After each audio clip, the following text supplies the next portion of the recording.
Hi, I'm Mitch. This is my wife, Casey. Hello. Thank you for joining us at 310 Ministries for part 2 of Coming Out of Egypt and Entering the Promised Land, where we're going to talk today about Joshua and Caleb's spirit. Enjoy today's message, and we'll see you soon.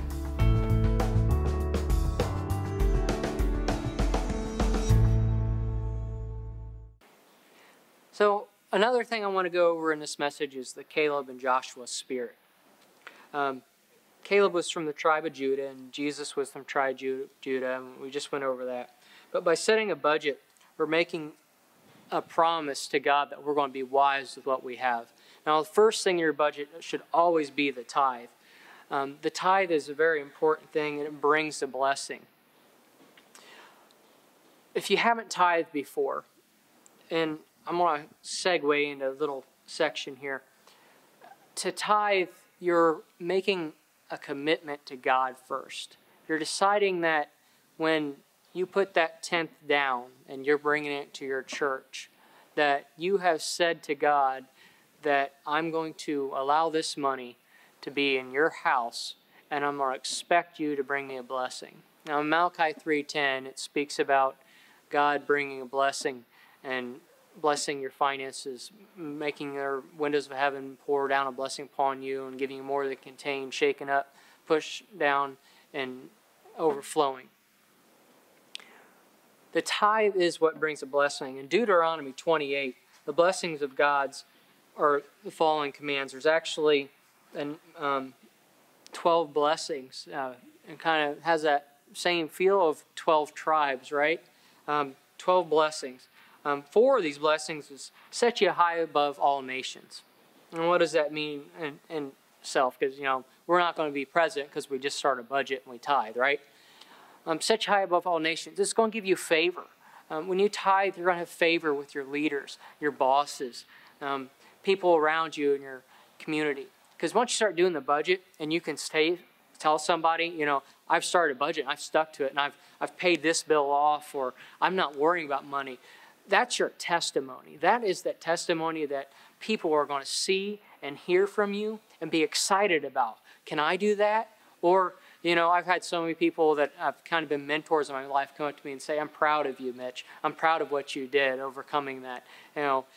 That it takes a struggle and a certain amount of just trusting God. Another blessing is blessed in the city and blessed in the country. What does that mean? Once you start getting established with yourself, we always get into money, and here in America we have the American dream, that we want to have the cars and the house and the toys, and we want to have a big bank account and never have to worry about money. And rightly so, we should all have that. We should all have that prosperity. But getting it before the payment and, going out and getting those things, and then you're worrying about getting those things paid, or you get that stuff going and then you decide that payment, is so much that now you're worrying about, can I make that payment? Can I get that done?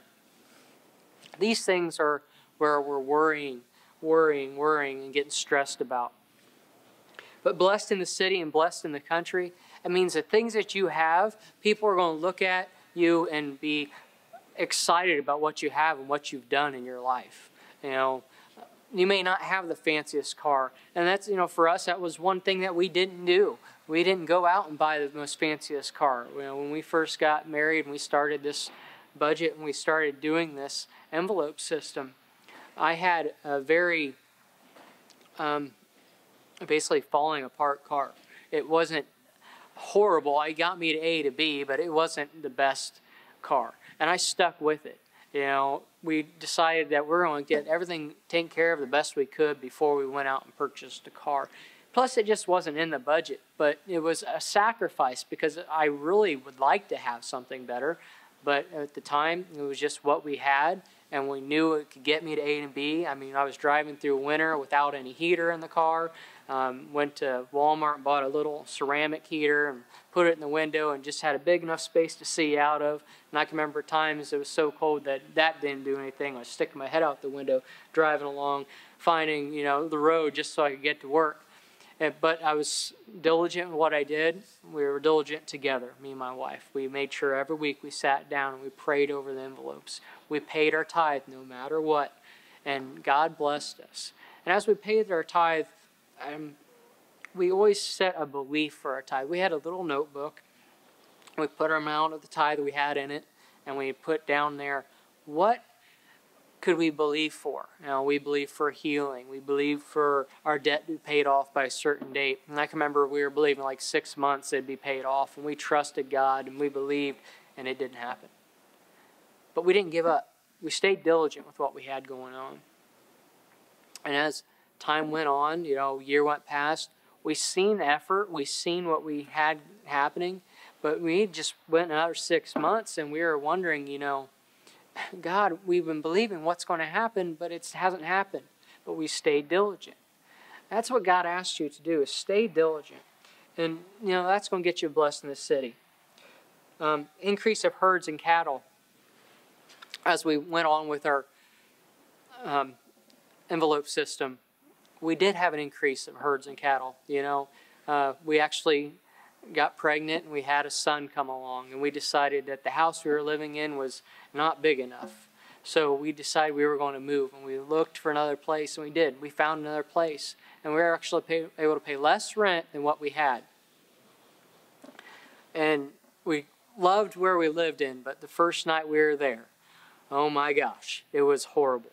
We had a neighbor that lived right above us, and we could not even sleep that night because of things that were going on above our room. And we were hoping and praying our girls didn't hear it. And if that says enough about it, that's enough about that.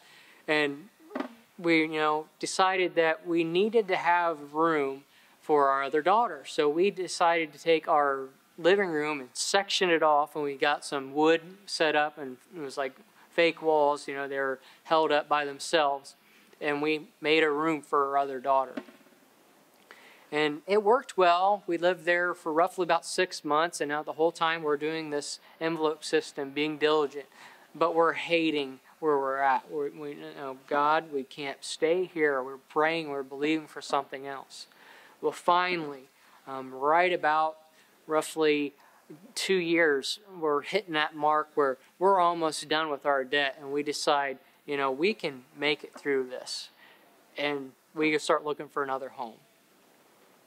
We decided we were going to go out and across town. We find the place we liked.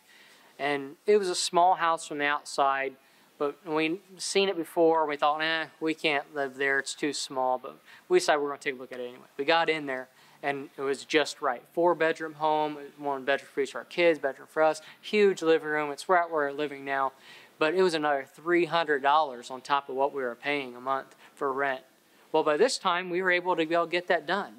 Our budget would fit that because we'd been diligent with what we did.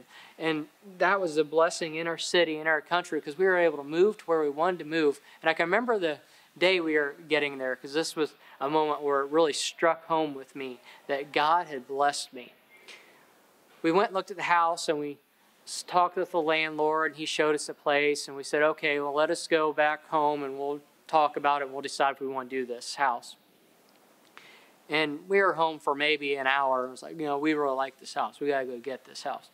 Well, the landlord at the time when he showed it to us was working on the roof and redoing the roof. So I went up to him and I asked him, I said, we'd really like to go ahead and rent this. Would that be okay? And he said, well, and I had the application that he had given us earlier with me.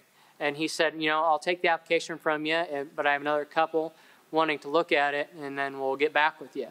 Well, I just so happened to be able to have the money ready for the first month's rent and the deposit. And I pulled it out of my wallet and I said, I want it now. And he looked down from the roof and he said, I'll be down right in a minute. Money talks. Money will move the heart of a person, and especially in this world, money will move the world. We are meant as Christians to have money. We are meant to be prosperous. And that is one thing as a Christian and doing this envelope system that you can do. I believe in you, and so does Jesus, and so does the Holy Spirit. You take time to do this, and you stay diligent with it. God will move people for you. He will move lands for you. He will increase your herds and cattle. He will bless you in the city and in the country. He will bless you above all nations. And the other one that I wanted to bring out of these 12 blessings, remember this is in Deuteronomy 28. It says, holy to God. Now, by no means does finances bring you holy to God. But as you do this time and you stay diligent and you watch God bless you, you start to have that point of contact and that relationship and that covenant with Him of trust. And you will have those finances do things for you. And that's that holiness that God brings in you. Because these are the moments that you have that contact with God, that holiness brings you in together and you become holy. So I hope you enjoyed part 2 of our message, coming out of Egypt and entering the Promised Land. Stay tuned for next week when we enter into our 3rd part of this video, and we're going to see you soon. I hope you've enjoyed what you've had so far.